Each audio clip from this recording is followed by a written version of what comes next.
Please remain standing as we invite Pastor Jeremy Thomas to render his prayer. Good morning, everyone.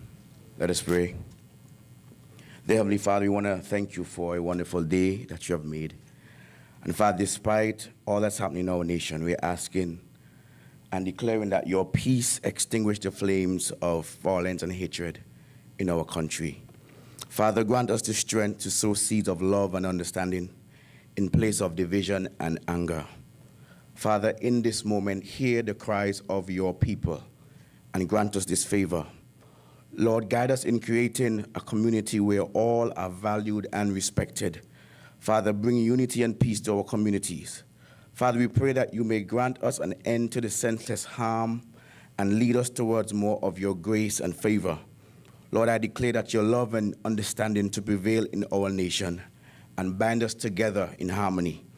God, guide us to embrace diversity and work towards a common goal of compassion and respect.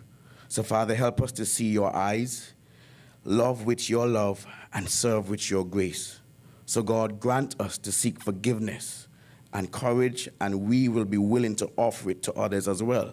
So, Father, help us in this season that from everything or from every evil intent, and Father, I declare reconciliation that will heal our hearts, heal our people, and heal our nation.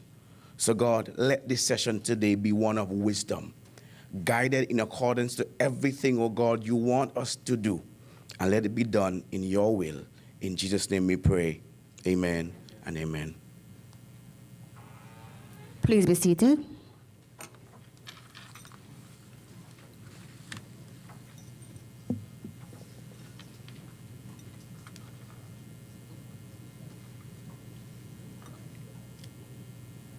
Prime Minister and Minister of National Security, the Honorable Dr. Terence Drew, Deputy Prime Minister, Dr. Jeffrey Hanley,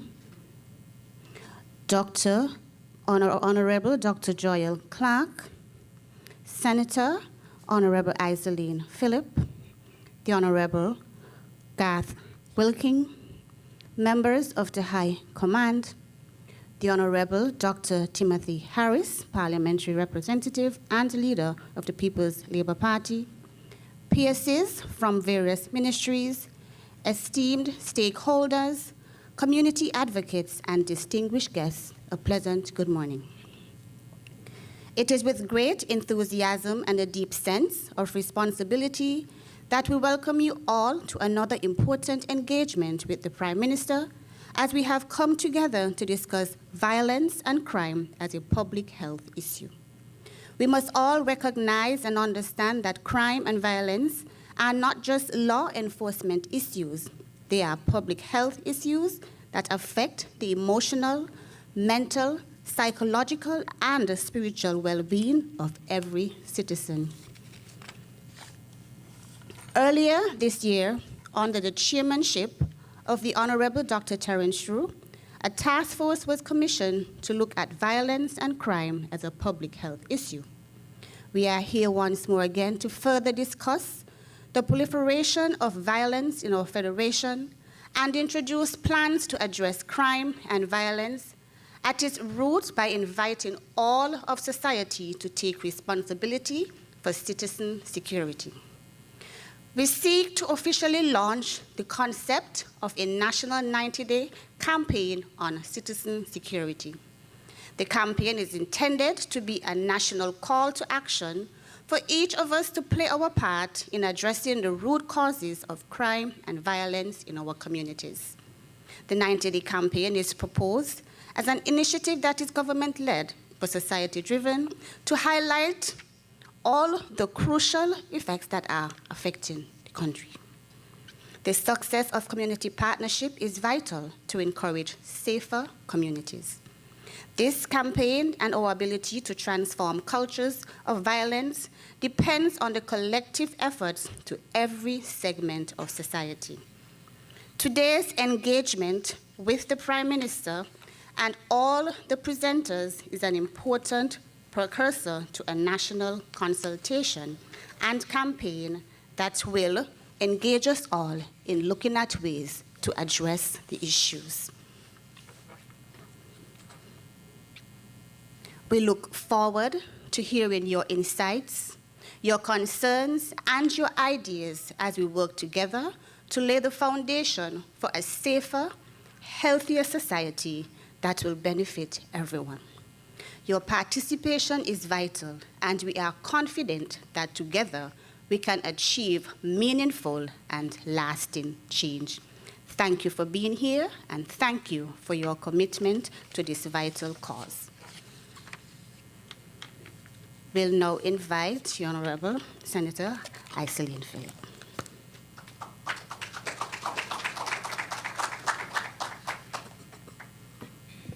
Good morning, ladies and gentlemen. Permit me to recognize the presence of our Honorable Prime Minister, Dr. Terence Drew, our Deputy Prime Minister, the Honorable Dr. Jeffrey Hanley, members of the Cabinet who are here, members and representatives of the High Command of the Royal St. Christopher and Nevis Police Force, members of Parliament who are here, specially invited guests, stakeholders, all those who are listening and viewing at home and abroad. Good morning and happy National Sneaker Day. It is part of our independence activities that today is Sneaker Day to encourage healthy activity and wellness. So plug there for that. This morning, we are here to launch the start of national consultations and 90-day campaign against the proliferation of crime and violence in St. Kitts and Nevis. This initiative is being led by the government to engage and encourage an all-of-society approach to combating crime and violence at its root causes. You would have heard the Prime Minister, Dr. Terence Drew, describe crime and violence as a disease that is being spread in our relationships, through our families, across our communities, and around our Caribbean region at a current rate that is explosive, scary, and alarming. When we really accept crime and violence as a disease that is plaguing us, a disease that threatens our safety and well-being as individuals and a collective, we are forced to consider strategies to stop the spread and heal ourselves. Like any other disease, if we want to contain and control it, we must change ourselves. We must shift our attitudes, change our behaviors, and relearn how to interact with each other. We must relearn how to be more respectful, to show kindness, empathy, care, to exercise greater self-control. We must have the courage to work in partnership to condemn all forms of violence, not just gun crime and gang warfare that we see in our streets or hear about in the news, but also the violence that is normalized and perpetuated in secret between spouses at home, towards children in families, among neighbors in our communities, and across our workplaces with co-workers. The solution to crime is complex. The problem is not new. The ideas and proposals are not really novel. But this time around, the government, under the leadership of the Honorable Dr. Terence Drew, is committed to trying a change in approach in two significant ways. First, by defining the problem as a public health issue and taking the associated actions to contain, suppress, treat, and prevent the spread of violence and crime throughout society. Second, by taking the lead as the government to establish partnerships that enable all sectors of society to take a stance against violence and to cultivate healthier, happier, more peaceful, caring, and safe communities. Over the course of the next 90 days, the government will be hosting a series of national consultations in St. Kitts and in Nevis. We will build capacity and create an adaptable model for facilitating discussions around crime and violence and encourage all of you as community leaders and non-governmental stakeholders to do the same within your respective networks and circles.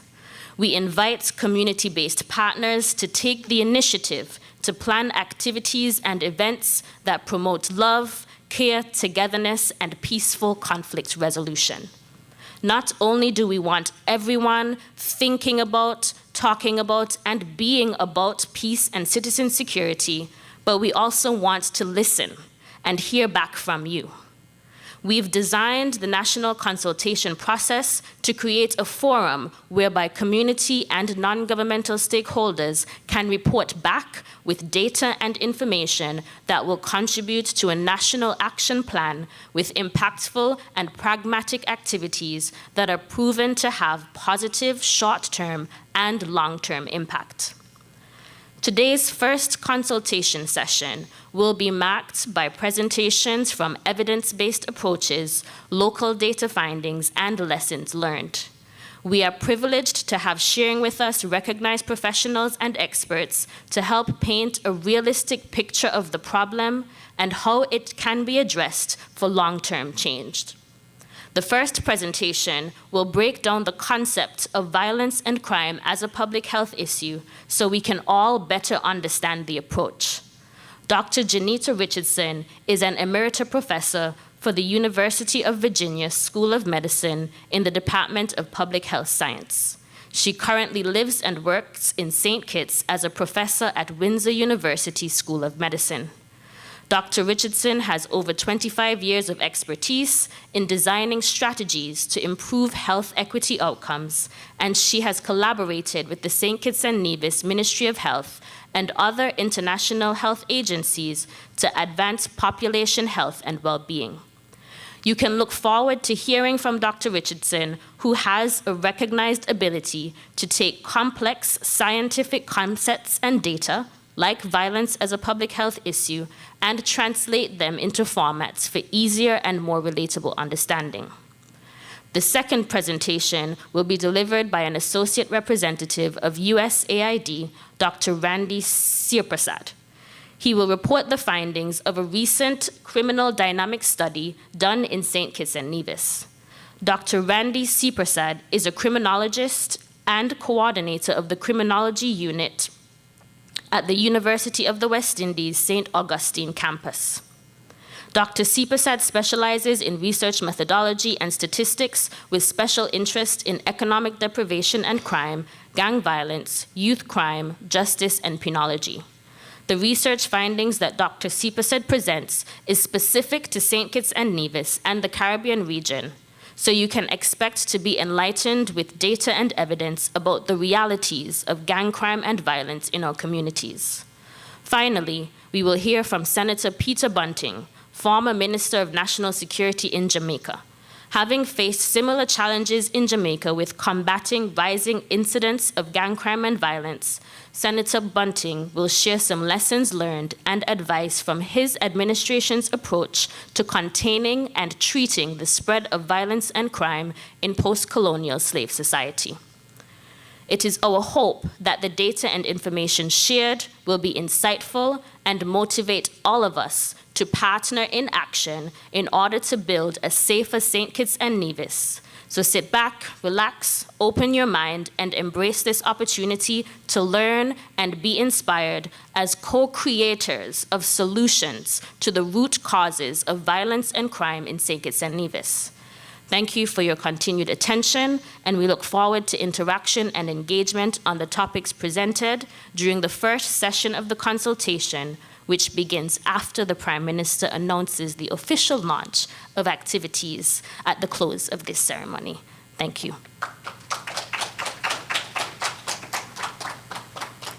Thank you for that, Honorable. Please allow me to recognize the Honorable Marsha Henderson and also Party Leader, Mrs. Gray Brooks. We'll now welcome our first presenter, Dr. Janita Richardson.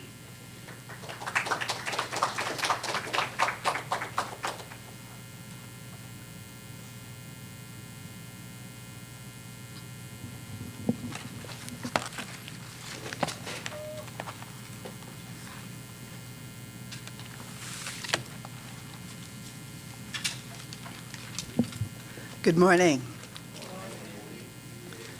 Please permit me to adopt the order of acknowledgements that preceded me And thank you for the kind introduction, Minister Phillip. To our Prime Minister of St. Kitts and Nevis, the Honorable Dr. Drew, members of Parliament, your cabinet, dignitaries, and distinguished guests. As a partner with the Ministries of Health of St. Kitts and Nevis for over a decade, I am aging myself. It is my honor to chat with you today about how we set a foundation for thinking about violence as a public health issue. Thank you, my old eyes need light. 2 days ago, a 14-year-old in a Georgia high school killed 2 students, 2 teachers, and injured others. On that same day, a young Ugandan woman returning from the Olympics was set ablaze by her boyfriend and died. Violence is a global scourge to every economy and nation. And we can no longer pretend that violence is someone else's problem. Your presence today alludes to your acknowledgement that not only is violence an issue that should be addressed, but also that it must be addressed collaboratively. In the words of my absent colleague, Dr. Isbin Williams, violence takes many forms which converge to erode the well-being of us all and stymies developmental efforts. Stated another way, the impact of violence creates ripples far beyond perpetrators and victims. Think of the students of Appalachia High School, who after Wednesday will be counted among those who will never be the same. But where does this problem of violence begin? And what evidence-based interventions are most effective in preventing violence? And then why should violence even be considered a public health issue? I'm glad your Prime Minister asked. To answer those questions, we should begin with a definition of health.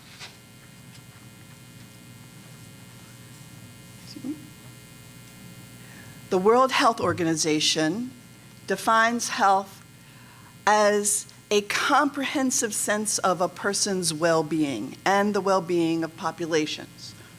So it is more than just the absence of disease, but it is support of one's social, physical, emotional, spiritual, and economic well-being. I think we can all agree that exposure to violence disrupts the comprehensive well-being of health. So the next logical question is, what does the discipline of public health contribute to advancing the health of populations? Public health science is a science of preventing disease and injury. Public health entities seek to promote health through organized preventative efforts and data-informed choices of societies, organizations, public and private organizations, communities, and individuals. By definition, public health as a discipline advocates for the collaboration across every sector of society to optimize the comprehensive well-being of citizens through preventative strategies. Targets for public health attention are driven by data that highlights the prevalence, clustering, spread, and transmission vectors of the issue of concern. Prevalence speaks to the number of cases of a focus in proportion to the total population. But that's just the beginning. From there, it must be determined where the issue clusters within the population and where the pockets of highest risk exist. How quickly is prevalence changing within your population? And then how is the issue transmitted from one individual to another? Some of the questions that guide the determination of an issue demanding attention as a public health issue are here. Given the aforementioned definition then of public health, and how, as a discipline, we define issues of population concern, violence fits squarely in our wheelhouse. By every measure, public health and crime pose a threat to citizen well-being and economies, thus making it a public health priority. Further, violence takes many forms, from the obvious homicides, sexual and physical assaults, suicides, and mortality, to the trauma of verbal and emotional abuse and the vicarious violence experienced by witnesses and families. If there is good news about this subject, it is that education on life skills and conflict resolution at an early age can prevent violence. The Centers for Disease Control state that by understanding the types of violence, we can create actions to stop them before they start. What we in public health also acknowledge is that siloed approaches are ineffective because people do not live in silos. The environments in which children are reared, where people live and work, the community norms, the communities of faith that inform their actions, schools, neighborhood stores, the placement of health centers, accessibility of sidewalks, and even social positioning all act on individuals long before they pull a trigger. In the terminology of public health, all of those factors are social determinants of health. Determinants of health are also our focus because interventions from each sphere of influence have been proven effective in preventing all sorts of health problems. So when we look at the definition of social determinants, we are looking at the context in which people live, work, play, and enjoy their lives. But it also includes the resources necessary to support community development and engagement. So we're talking about policies and services and community norms and adhesion, and yes, also social justice.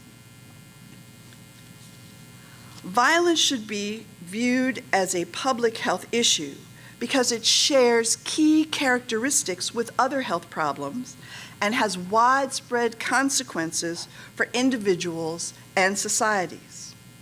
Similar to diseases, violence has identifiable risk factors, such as poverty, exposure to violence, substance abuse, mental health issues, a sense of not belonging and having worth in the society in which you live.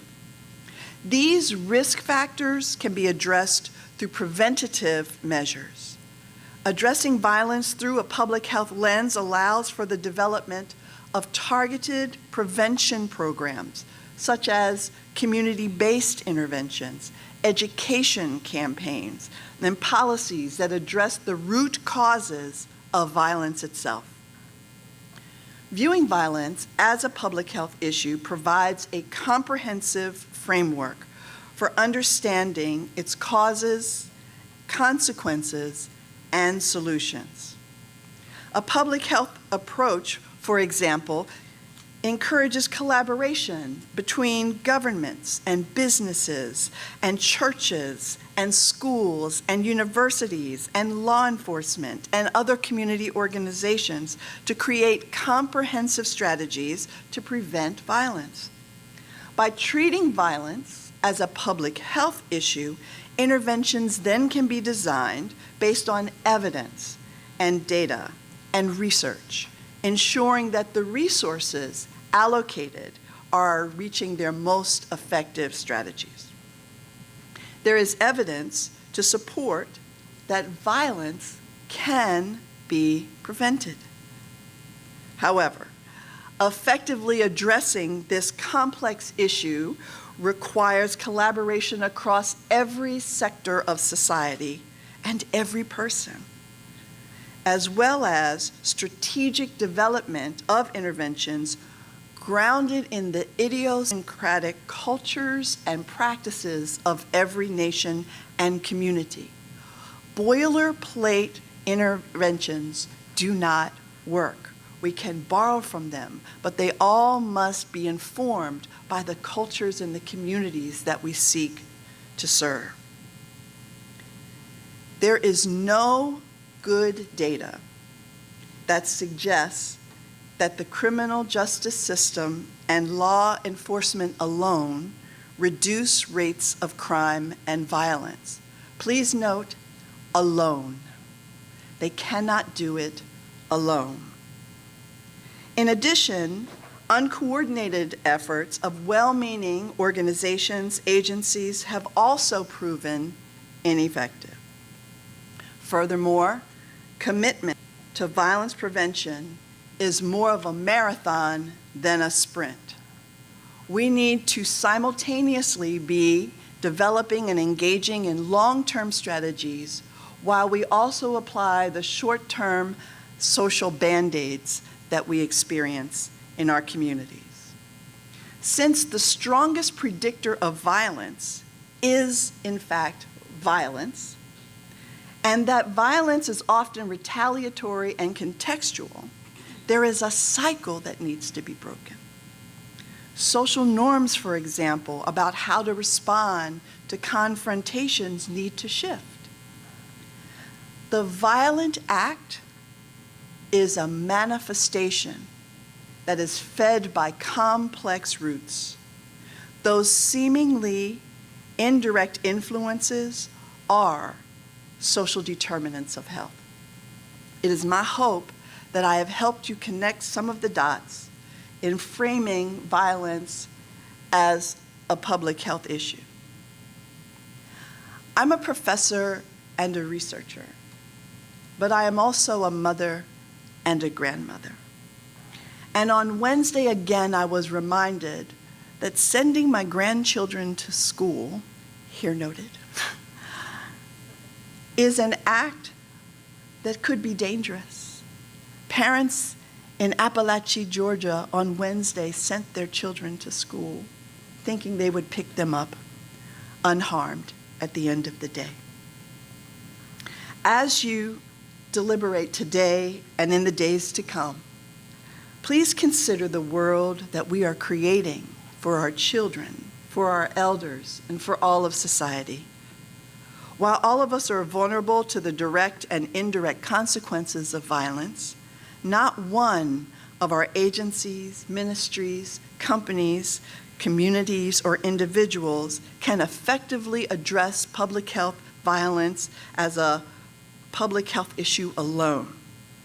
Change for the better lies in data-driven, strategic collaborations across all sects of society. We can reduce violence in our communities. The way forward is together. Thank you.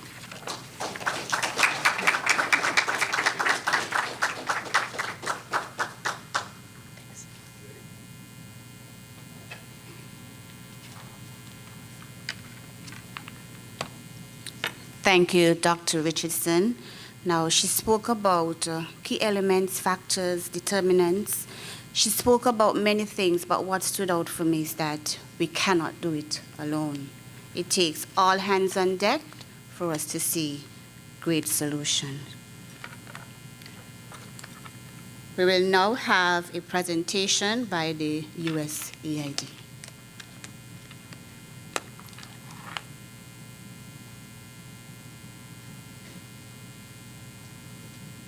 See my screen?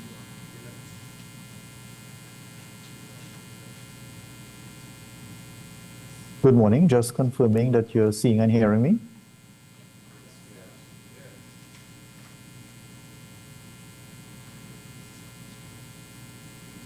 Hello, just trying yes, to we're hearing confirm. you. We hear you clear. Oh. Good morning, everyone. The Honorable Prime Minister, Dr. Terence True, Deputy Prime Minister, members of Parliament, other distinguished guests. It is my absolute pleasure to share with you today the findings from St. Kitts and Nevis on a criminal dynamics study which focuses on criminal gangs. This is part of a larger 11-country study and is based on a collection of primary data as well as existing research in the various countries. But of course, I present to you today core findings from St. Kitts and Nevis. At the outset, I want to thank several persons in St. Kitts and Nevis. There are many, many persons who actually very generously gave of their time, who provided data, who provided insights and advice that made this study possible, including DCP Henry, DCP Brown, Sergeant Thompson, Major Sutton, and many others. So I do want to express my deepest thanks for their engagement while this study was being conducted, and which indeed was concluded in December of 2023. This is just a list of persons in the core research team. I was privileged to work with Drs. Charles Katz and Kayla Freeman from Arizona State University, and with the support of the USA Laplin team in conducting this particular study.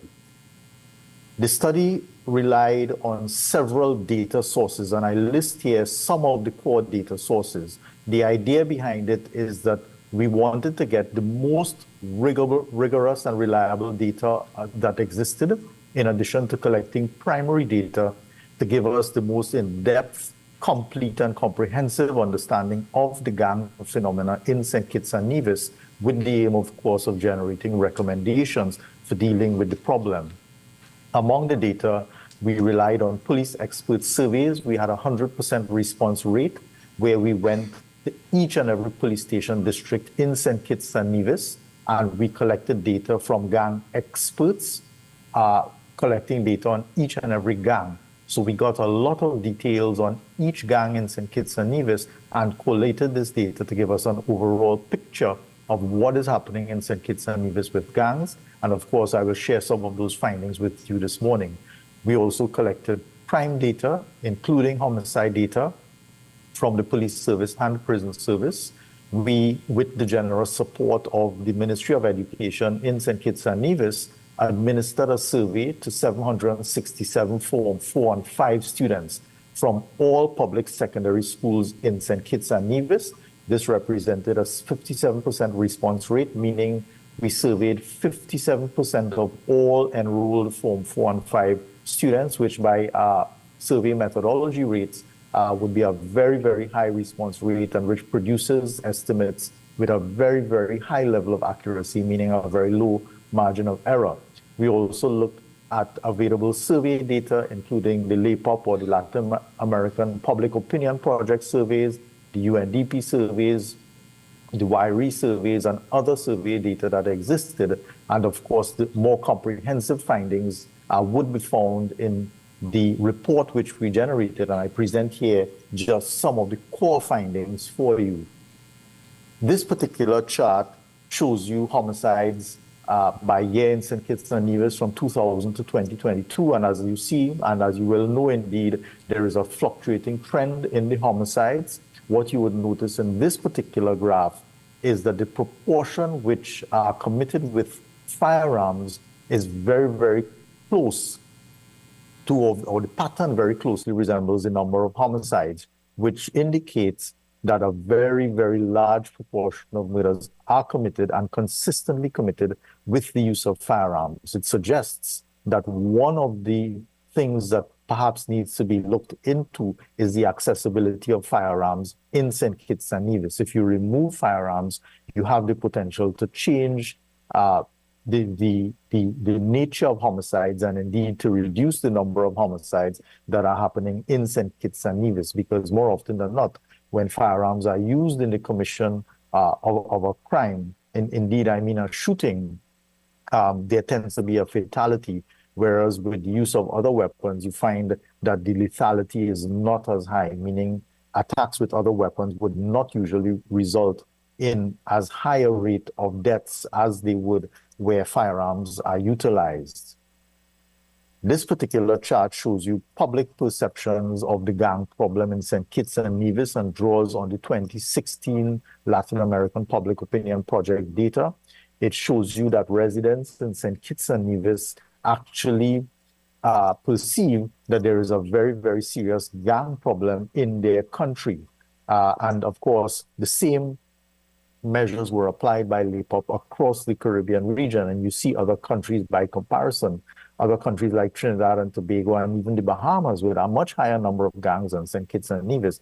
But you see that the perception is there. And this is an important index because sometimes we may or may not be aware of the number of gangs and where they are. But when you ask residents in their communities, they are often in touch with what is happening in their communities and can give you insights into the gang activities and the prevalence of gangs and other information of what is happening with gangs and indeed crime in general in their communities. So it's a very good indicator.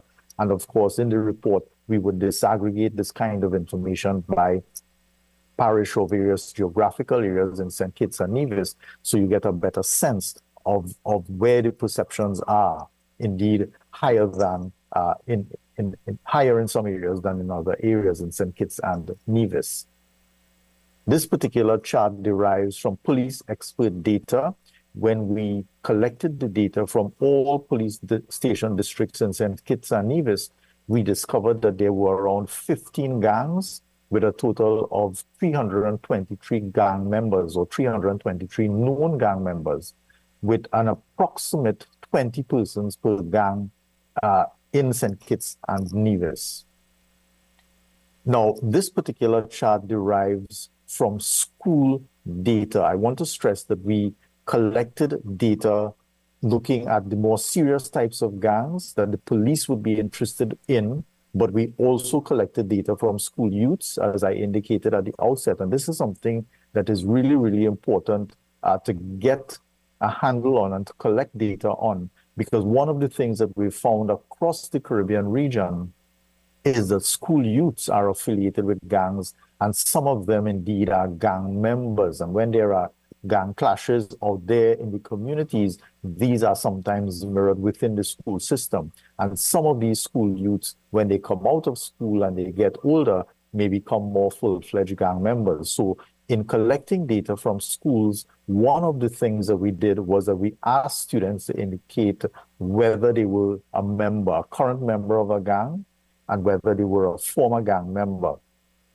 We also utilize what is called the Eurogang definition, which is an alternate measure for gang membership. And the reason that we did this is that there are differences in definition across region, and one of the, which sometimes leads to methodological confusion when you measure gang membership and you try to get estimates. So one of the advantages of the Eurogang measure is that it asks a series of questions that really are geared towards finding out whether youths belong to a group which have the characteristics that allow us to define the group as a gang, but without actually using the word gang. And we find that the Eurogang measure provides an estimate which is very close to the self-reported estimate. It's not surprising that you would find that a large proportion, in this case 6.45% of youths, indicate that they are former gang members, because quite often with the younger kids, and we are talking here Form 4 and 5 secondary school students, they may join a gang, but their membership is transitional, meaning they'll join, but then they will drop out maybe after a year or two. So you find that quite a bit of them would say that they were former gang members. And the nice thing about this particular type of data is that you can disaggregate it by school. So you can actually identify the specific schools in which a larger proportion of youths report that they are gang members. Dr. Richardson talked about a comprehensive approach to dealing with crime in general. And indeed, one of the approaches when it comes to gang membership centers around what can be done with youths, and particularly youths in schools. So we are, with this particular data, in a position to estimate the proportion of youths in each of the schools in St. Kitts and Nevis who indicate that they are gang members. And it means that if you are designing a program, you probably want to target those schools with higher levels of gang membership. This particular chart compares data from the police estimates with that of the school youths to the right. So the police estimates, of course, as I indicated, would be the adult gangs, meaning the types of criminal gangs that police are normally interested in, whereas the youth self-report data would derive from the school youths, and we would have asked them a bunch of questions to find out information about the gangs to which they belonged. So in terms of the police estimates, you see that 100% of the gang members are of African descent, whereas for the school youths, we have roughly 50% of them saying that the gang members are of African descent, whereas another 50% saying that the members are of other ethnicities. In the case of the adult gangs that the police described to us and provided data for, almost exclusively the gangs are male, whereas when we look at the younger folks, the school youths, we are seeing much more of a mixture of males and females. And this is something that we find internationally as well. It's no surprise at all to find females, especially the younger one, engaging in gangs. And if you're familiar with what is happening in gangs in other Caribbean countries, you would be aware that in some of the countries, we are starting to see even adult females becoming much more engaged in criminal gangs, with a couple of countries also having all-female criminal adult gangs, which is something of a new development. In the case of the adult gangs, based on the police data, only 6% of the gangs have foreign-born members, whereas in terms of the youth, we see a much larger proportion, near to 40% of gang members are foreign-born in youth gangs, and you find that in the adult gangs, more than 90% of the members are 19 years old and over, whereas the average age of the youths in the youth gangs are around 15 years old, which is pretty young. And indeed, the literature in the Caribbean will show you that in some countries, you have youths as young as 8 and 9 years old, indicating that they are affiliated with a gang. This particular slide shows you the reasons for joining a gang, the reasons that youths give to the left, as well as the initiation requirements that are required.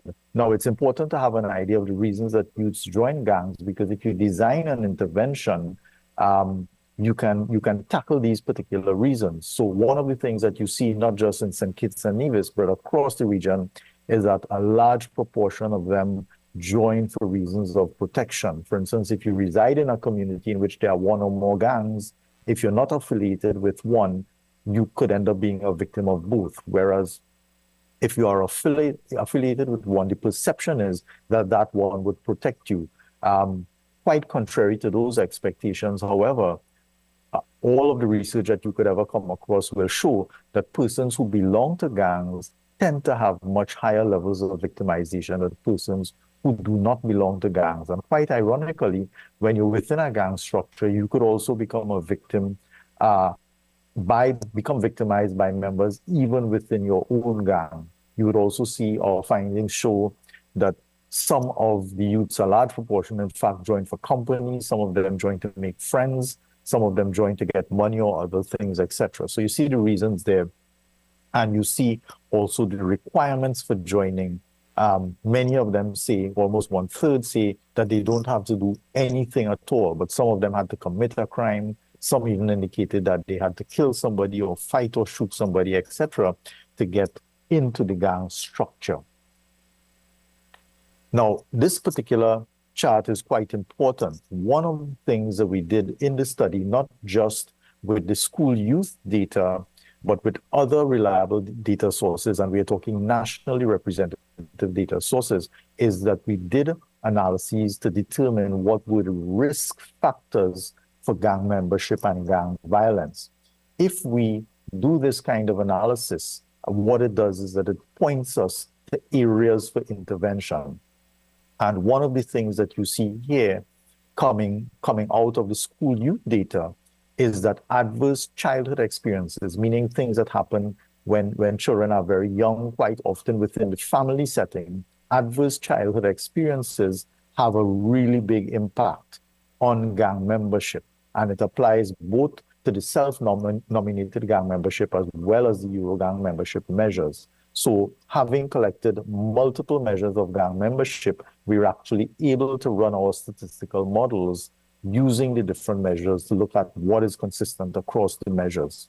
So it tells us that one of the areas that we need to tackle in designing interventions for dealing with the gang issue, especially when we're talking about the youths, is the family environment. This is critical, and this is one of the many things that our data pointed us to. Now, this particular chart compares gang members to non-gang members in terms of their commission of offenses and engagement in delinquency. The findings here are not surprising at all, and it's something that is again consistent with Caribbean as well as international research. You will find that gang members are much more heavily engaged in criminal and delinquent activities when compared to non-gang members. And this applied to all of the range of offenses that we looked at. We looked at a very wide range of offenses. We probably had about 20 different offenses listed, and we actually measured the engagement of the school youths in each of these offenses. And of course, it would, among other things, quite apart from what is listed here, other analyses are possible, meaning, for instance, we can find out the proportion of youths in each school in St. Kitts and Nevis, which is engaged in various types of activities. And again, that type of data will point you to specific locations for which you may need to do specific types of interventions. So you see here, this particular slide, coming back to this, just simply showing you that gang members are much more heavily involved in illegal activities and delinquent activities than non-gang members. In terms of the organizational attributes of gangs, this particular chart pertains to the adult gangs, the 15 gangs for which we collect the data from the police. You find that almost all of them have a turf one area that they call their own, and they, a very large proportion, 60%, defend this area. For around 50%, doing illegal things is acceptable by the group, et cetera, et cetera. And you see some of the characteristics of the adult gangs in St. Kitts and Nevis listed here. Of course, the report that we generated would have much more than just these characteristics, and you will get all of the details in that particular report. The distribution of gang members by police station district, the Basseterre region in St. Kitts and Nevis has the highest concentration of gangs and gang members. You see the number of gangs and gang members in each of the police station districts listed here. And this also is important to know because it tells you where to concentrate your efforts. This particular chart shows you the total of gang and non-gang homicides by police station districts and is limited to data from January 2010 to June 2023, which would have been the most recent data available at the time of writing of this report. And again, not surprisingly, what you see is the largest proportion of gang-related homicides occur in the Basseterre police station district. Again, it points you to the area that you need to look at or at least focus on when doing an intervention. I'm not saying that other areas aren't important as well, but concentrated effort is required within Basseterre based on this particular data. Characteristics of gang and non-gang homicides are shown here. Not surprisingly, you will see that almost exclusively the victims of gang homicides are male, whereas when you look at the non-gang homicides, while still a large proportion are males, you see at least a bit of a balance. You see 20%, close to 20% of the victims being female and close to 80% being male when it comes to non-gang homicides. Not surprisingly, and this is something, again, very consistent with the international literature, the age of the victims tends to be younger in gang-related homicide because quite often the victims tend to be gang members themselves, and they tend to be more often than not young males. So you see that the average age of gang members, the average age of the victims of gang homicide was around 28 years of age, whereas the average age of non-gang members of victims of non-gang homicides was 10 years older at around 38 years of age. When you look at the weapons used in homicides, you find that in the case of gang-related homicides, 100% of the homicides were committed with firearms, whereas in the case of non-gang homicides, 62% were committed with the use of firearms. And this is something, again, very consistent with the regional and international literature, but it speaks to the issue of the availability and the willingness to use firearms, again pointing to the need to tackle the availability of firearms as one of the components of an intervention effort. This particular chart shows you the murder motive for non-gang and gang-related homicides, and you will see that it speaks to expressive as well as instrumental types of motives. When you talk about expressive motives, you're talking about emotion-based motives, things that may deal with disrespect or other kinds of things. When you talk about instrumental motives, you're talking primarily about motives that have to do with financial gain, whether it had to do with a robbery or killing somebody who is encroaching on your drug turf or something like that. And one of the things we see in gang-related homicides in St. Kitts and Nevis, that a far larger proportion are expressive rather than instrumental. What it tells you is that intergang rivalries and hatreds and animosity and the need for protection and the psychological trauma that goes with gang violence, becoming a victim of gang violence, and then in turn becoming a perpetrator of gang violence, all of these kinds of things are bigger drivers of gang violence in St. Kitts and Nevis rather than the economic side of it, right? And it speaks to the issue of when you're dealing with gangs, that there are certain types of things that you need to do. For instance, you may need to provide psychotherapy, like cognitive behavioral therapy, etc., to deal with the trauma that goes with experiencing death on such a frequent basis, death of your friends and family and loved ones, and the constant threat to your life, etc., that goes with being a gang member. So these kinds of things may drive gang-related murders much more in St. Kitts and Nevis than instrumental types of motives. And again, it points you to directions that you could go in terms of intervention purposes. This particular chart was derived from social network analysis that we did to try to find out where the homicides were located and which gangs were involved in the homicides. And in this particular chart, the thicker the line, the greater the number of homicides that occurred with the gangs involved at the nodal points. And what the findings suggest is that the bulk of murders, gang-related murders, that involve more than one gangs occur between the KMS and the Tech Life gang. And you would notice that, or you would know that the Tech Life gang had split into two some time ago, two factions some time ago, which we label as KMS 1 and KMS 2.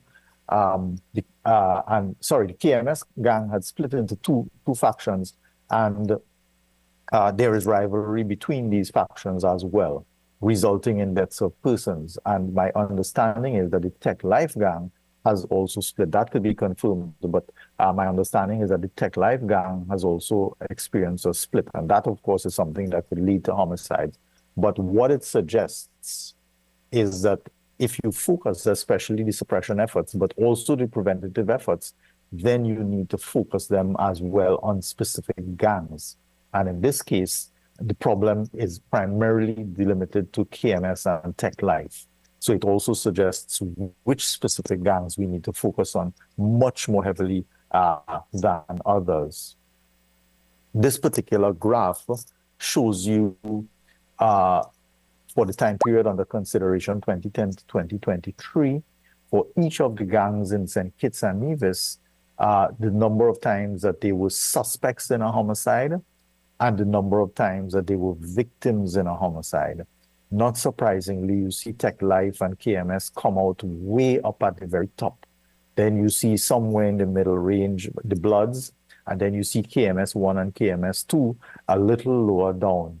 So really, these are the gangs that are most heavily involved in gang-related homicides as victims or as suspects. And again, it points you to the gangs that you really need heavy intervention on, bearing in mind that sometimes when you make headway with some gangs and you are able to suppress them and, let's say, for want of a better phrase, take them out of existence or disband them, other gangs could try to take over. So it's not that you wouldn't keep an eye on some of the other gangs and focus exclusively on these gangs that are the top perpetrators and victims. But while you're focusing on these gangs, you do need to also keep an eye on the other gangs that occur way down on the lower end. This particular chart shows you that almost every murder, every gang-related murder, is connected to the parish of St. George in one way or another. Either the murder, the call for the murder originated in St. George, or the gang member who was either a victim or a perpetrator was located in St. George, but in some way, St. George is a focal point when it comes to gang-related murders in St. Kitts and Nevis. And again, geographically, this points you to where you should target your interventions most heavily. This particular chart shows you information that I think most persons in the audience will already be familiar with. These are some of the interventions already in place in St. Kitts and Nevis. And summing up, and I have just one slide after this one, summing up, there is indeed a serious gang problem, both based on number of gangs and gang members, based on the number of homicides that are committed by gangs and the proportion that are committed by gang members, based also on the proportion of school youths who claim that they are in criminal gangs. We have the police estimate that there are 15 gangs and 323 active gang members. So this would be as of 2023 when we collected the data. Adverse childhood experiences really represent a very strong driving factor for the youths when it comes to joining gangs. We are not surprised to know and to find in St. Kitts and Nevis that gang members are much more heavily responsible for crime and violence than non-gang members. You find that a lot of the gang violence is really expressive as opposed to instrumental. And the KMS gang and the Tech Life gang are really the most heavily involved. And the St. George Parish is an area of focus when it comes to gang-related violence.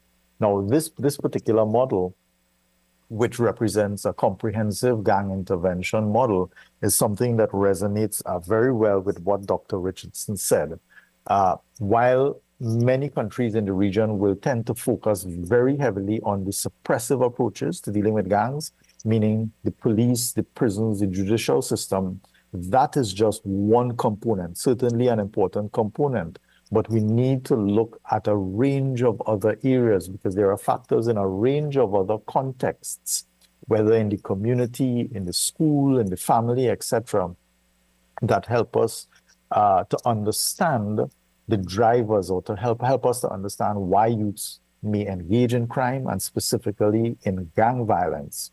Once we have an understanding of what these factors are, it means that we can intervene, and there are many different areas of intervention. We do need a comprehensive approach to dealing with the gang problem, one that isn't just driven by the Ministry of National Security, but one that really incorporates partnerships with other ministries like the Ministry of Education and other ministries that are responsible for dealing with youths and other persons at risk. That brings me to the end of my presentation. I want to thank you so very much for your time.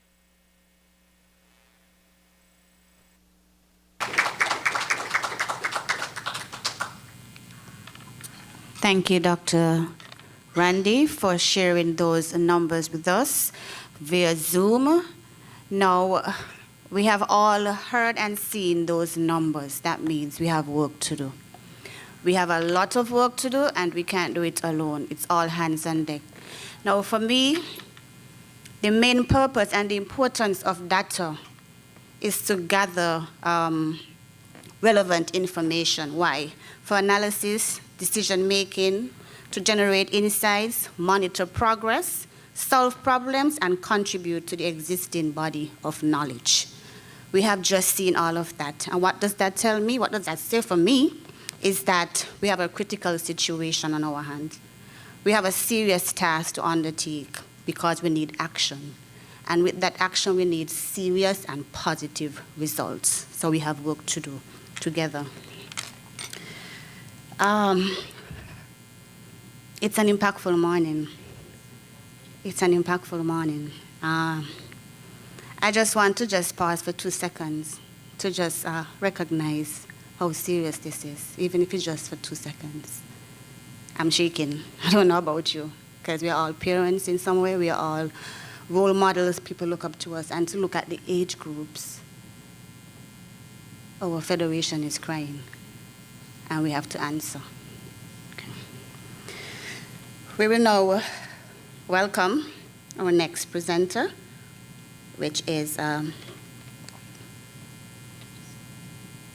Senator Peter Bunting.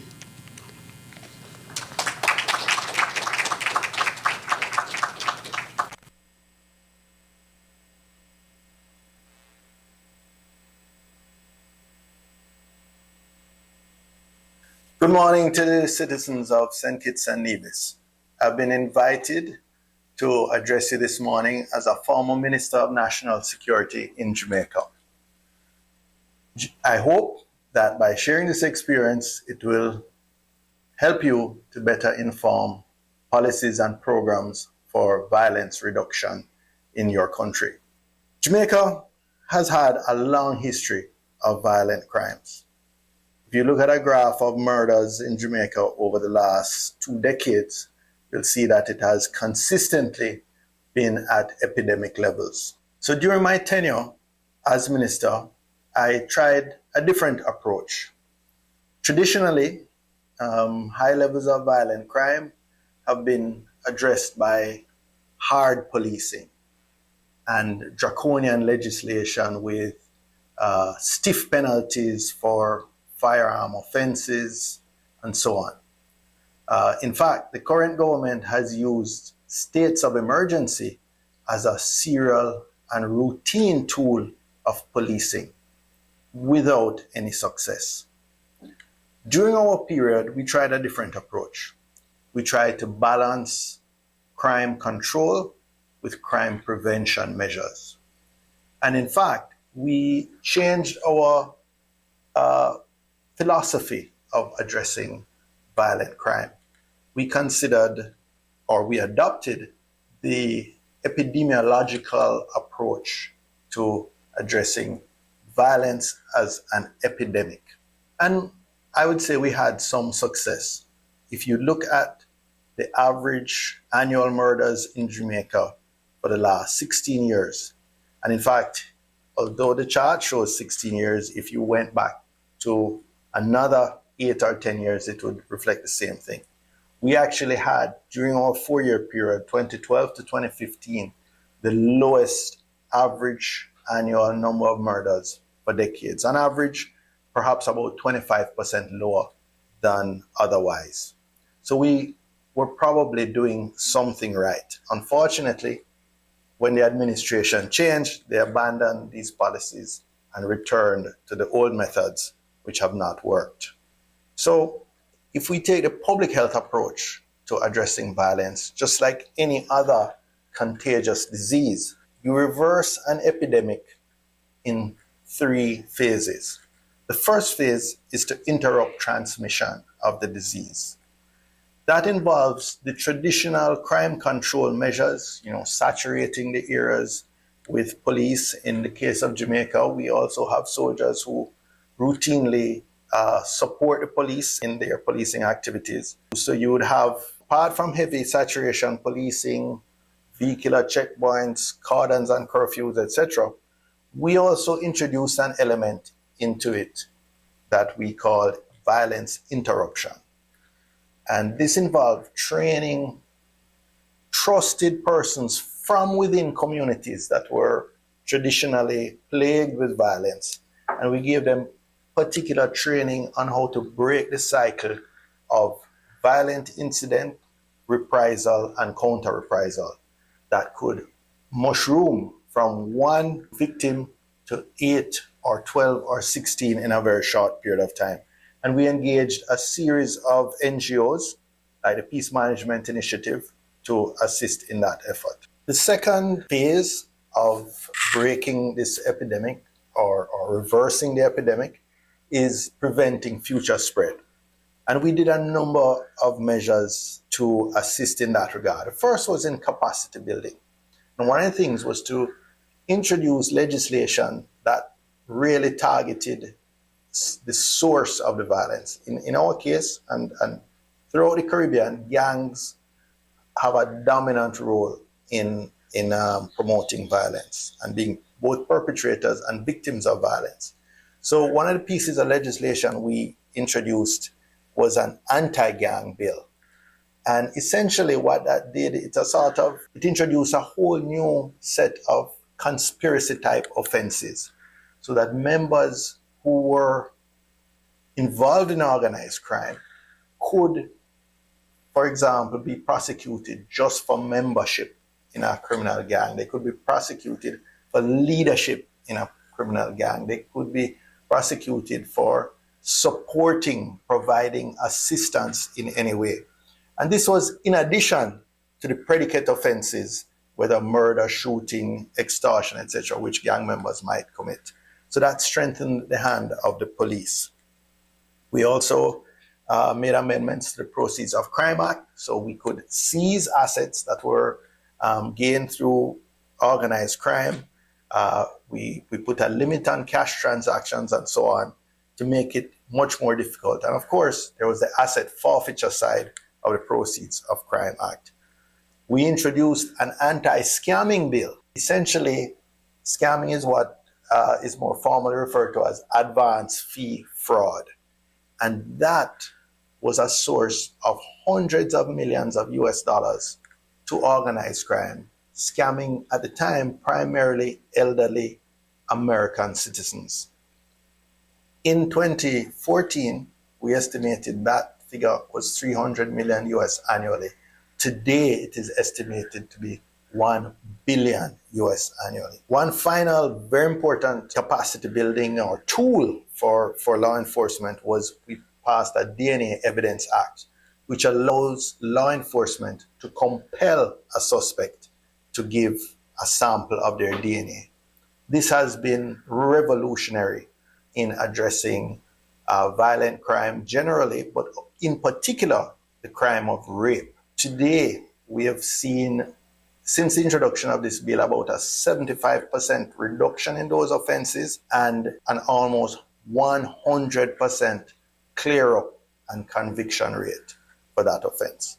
We also upgraded the forensic capacity of the Ministry of National Security, and we ensured that we had mobile police posts that could go into communities where there was a flare-up and provide a permanent police presence. Of course, the police were not limited to the post itself. The police were patrolling the community, but they had a base from which to operate. And as you see from the picture on the slide, these portable posts were on a chassis so that they could be moved from one area to another as conditions demanded. The final thing we did from that building capacity era was to strengthen or to increase what's called the strength of the police, the number of boots on the ground. And the Caribbean has one of the lowest rates of policing per 100 in the whole region of Central America, Caribbean, and Latin America. The final area I would just speak to in terms of building capacity was in terms of mobility. Vehicles are a force multiplier for police officers. We spent a considerable amount on patrol cars and motorbikes, which often can get an officer to a scene much more quickly than a patrol car can, particularly in the context of Jamaica, where either you have a lot of traffic in urban areas or you have informal communities with very narrow roads, sometimes just pathways that to get to people's houses. So that is a critical force multiplier. So I move now to the third phase of reversing the cycle of an epidemic, and that is to change the group norms. In Jamaica, We have what I would describe as a dysfunctional subculture in many ways. We traditionally had a very oppressive stance, a very anti-youth stance in terms of possession of small personal use quantities of ganja, we call it, or marijuana as it might be more widely known. So we decriminalized that possession during our term in office. What was the result of that? We reduced persons charged with possession of marijuana by 12 to 14,000 each year. What that meant is that 12 to 14,000 young men largely were given criminal records, which then excluded them from much of the formal economy. Typically they couldn't get a visa or any type of overseas work permit. They couldn't work with the government or many financial institutions, etc.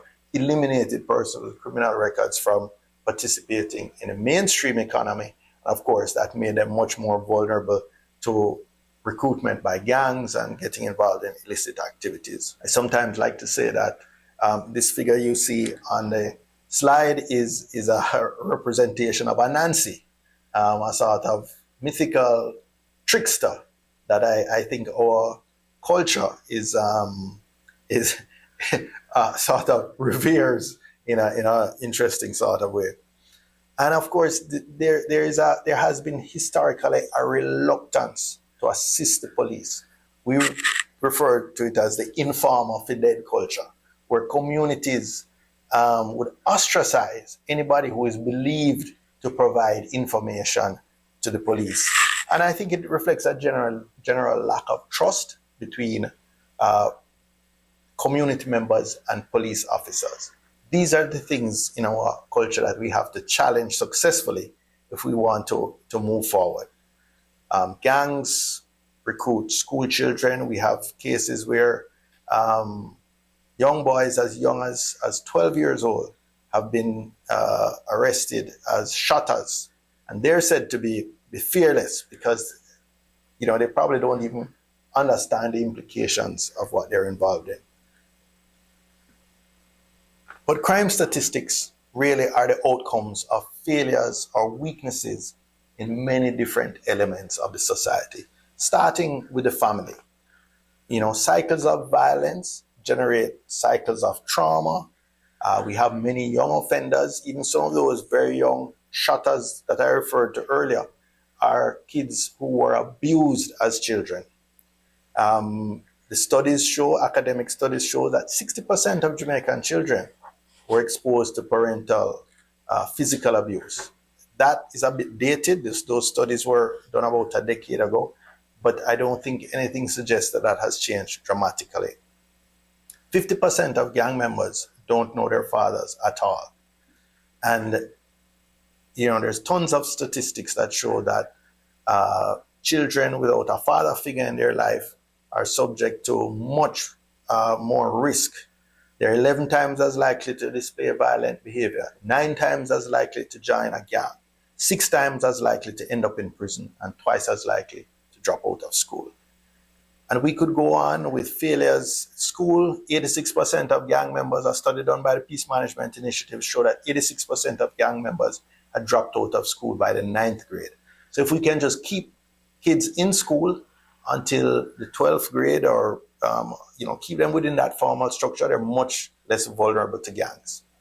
And we can go on and address all the areas. Physical environment, we need to create safer public spaces, safer public housing, control the disorder in our public spaces and in our communities.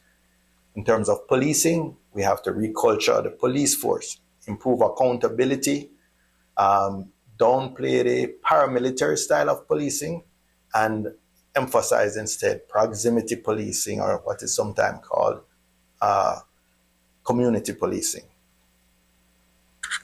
Finally, we took a multi-sectoral approach to community safety. We recognize that it's not just the Ministry of National Security, but it has to partner with ministries of education, youth and culture, justice, health, local government, labor, and social security. So we came up with an initiative to get this partnership, this national partnership going, and we called it Unite for Change Initiative. It involved communication, it involved coordination, it involved membership. It engaged local partners, NGOs and the private sector, community-based organizations, faith-based organizations, media, and the creative industries. And it had positive outcomes in terms of sustained reductions in violent crime and in the fear of crime. We also made citizens participate. We empowered citizens to participate in their own safety through a cutting-edge app called the Stay Alert app. This type of app is common today, but 10 years ago when we introduced it, it was cutting edge. So in closing, let me commend to you a whole of society approach to addressing the issue of violent crime. We call it Uniting for Change, getting all hands on deck to address crime. And I close by thanking you and giving you a few seconds of a video that we used in Jamaica in launching that Unite for Change initiative. Thank you. When families collapse, schools fail to educate, the economy does not produce enough jobs, we turn to law enforcement to save us. Nothing could be more wrong. It gives law enforcement an impossible burden, and worse, it takes all of us off the hook. The task is to launch a strategy that engages the energies, passion, and commitment of all. And that is what the Unite for Change initiative is about. We're really inviting every citizen to come together to make his or her community safer. I live in the Dunkirk community 34 years. And right now, the community is running smooth. No violence, no crime. People in the community dialogue with the police and also the pastor, Pastor Allen, and Brother Bugs. And I would like Southside, Rockford, Poilers, Telaville, everybody to come together and move like Dunkirk. All right, now I like how Dunkirk can move. God believe me.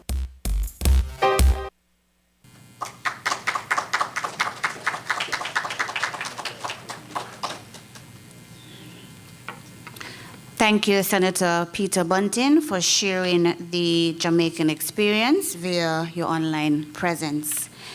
Breaking the norms, dysfunctional subcultures, revise current operations, look at strategies, ways to move forward is what I got from that.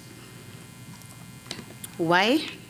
We want change, and we will get change. How are we going to get the change? We're going to do it together. Please allow me now to welcome the Honorable Dr. Terence Drew to officially launch the start of national consultations and the campaign.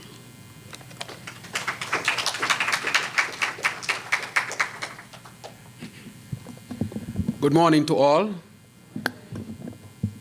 I am, of course, elated to see all of us here representing different sectors and areas of our society.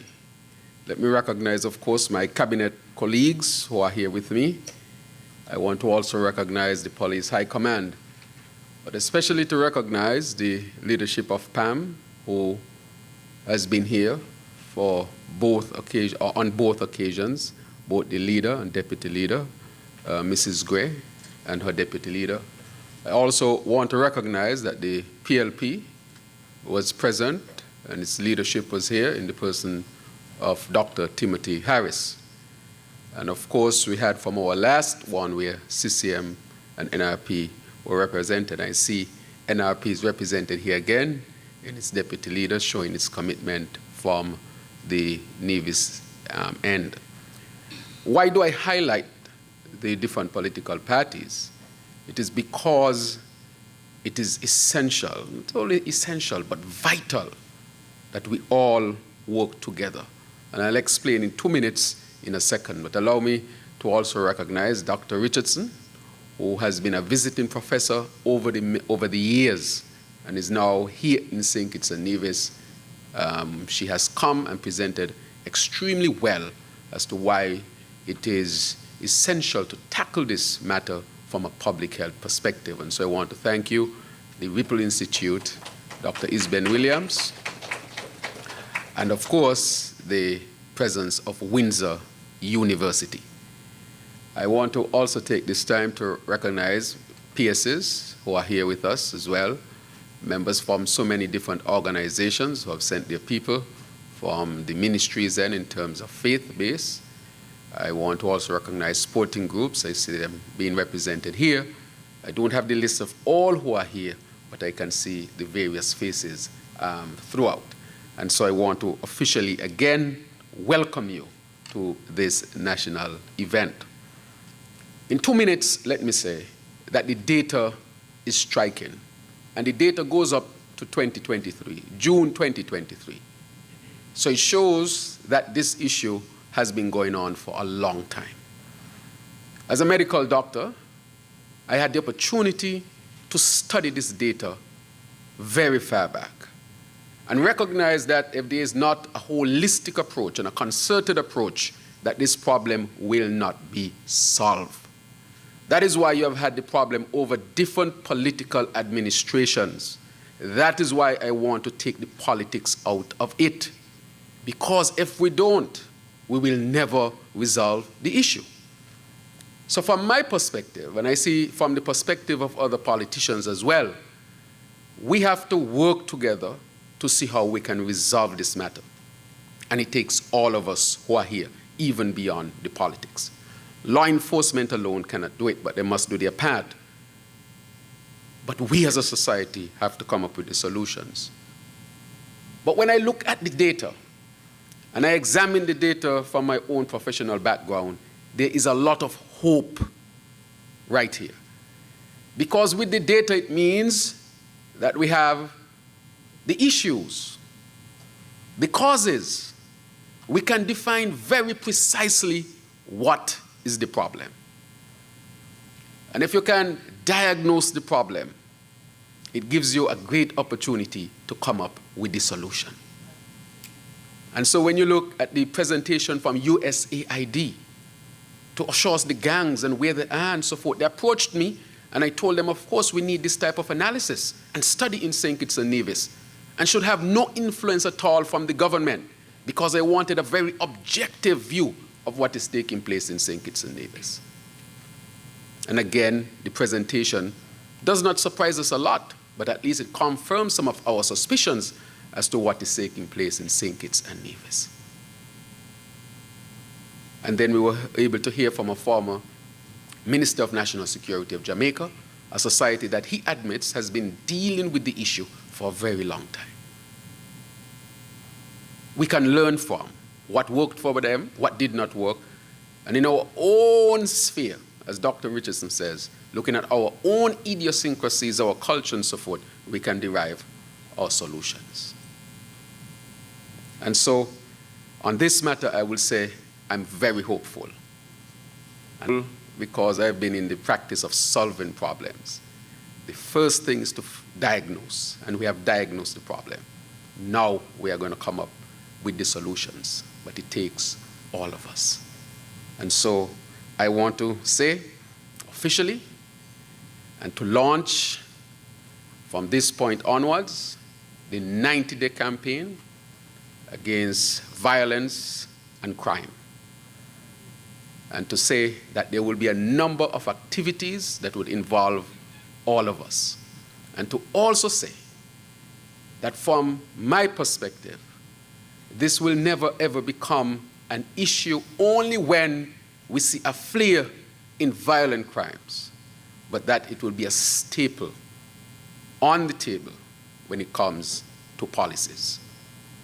And so we will create, from the interministerial aspect of the government, a secretariat, which we have started already.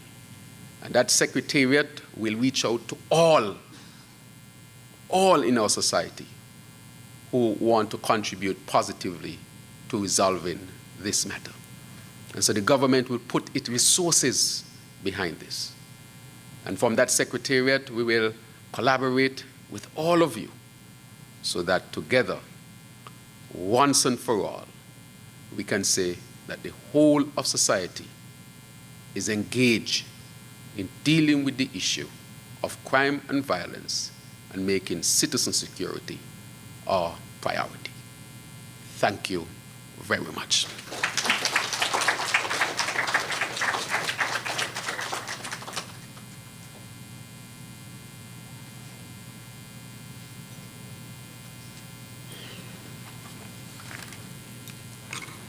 Thank you, Honorable Prime Minister, for sharing your thoughts and the way forward, and for officially launching the campaign and the consultations. We have some more time to go, which will be the engagement part of today's session. So as we wrap up this ceremony portion of it, please allow me to give my vote of thanks. Honorable ministers, esteemed stakeholders, distinguished participants, special thanks to Dr. Richardson, Dr. Randy, and Senator Peter Bunting, and not forgetting the dedicated members of our planning team. Thank you. As we draw this vital consultation to a close, I wish to extend my heartfelt thanks to each and every one of you for your invaluable contributions today. Your presence and active engagement so far have demonstrated that you are willing to see a change. The honorable ministers, thank you for your leadership and unwavering support thus far. Your insights and guidance have set a strong foundation for success for our 90-day campaign and beyond. To our stakeholders and community advocates, your collaboration is key to the holistic approach we are taking. Your perspective have enriched our discussions, ensuring that our strategies are inclusive and effective. To the participants, thank you for your active involvement and thoughtful contributions from the first consultation and from being here today. Your willingness to engage and share your expertise underscores the importance of a collective effort in tackling these challenges. And finally, my dedicated planning team, I could not have done it alone. Thank you for your hard work, dedication to this task. As we move forward into the 90 days and beyond, I am confident that with your continued support, we will not only see positive changes, but also lay the groundwork for a safer and healthier society. I look forward to working closely with all of you, and as we implement the plans discussed throughout today, that we can work together to sustain efforts in the future.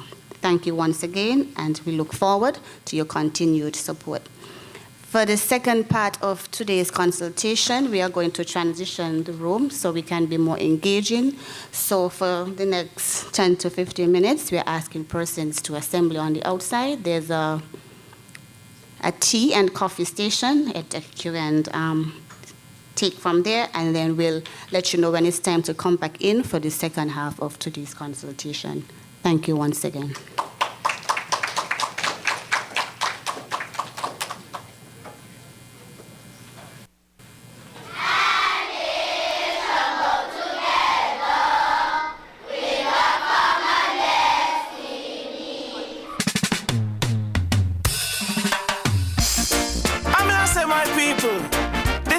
Of your musical ambassador, and I know the business whether you link with the 60, 78 or the 9. I now promote violence and crime. I promote love, manners, respect at all times. For all hands on deck means wherever we are doing our part to deal with the issue. If you're in a community and you see a child going down the wrong road, admonish the child. Seek out the parents. Let's get back to a village must be able to raise a child. Parents alone can't raise children. But of course, it starts in the home and is the most important. But that is why all of us have to band together. None can be excluded. And I will continue to call on society so that all of us can sit at the table, come up with meaningful solutions to deal with this scourge. It is government, led but society-driven. Let us fight as one. I'm gonna say once again, and for the very last time, you're listening to the voice of your musical ambassador.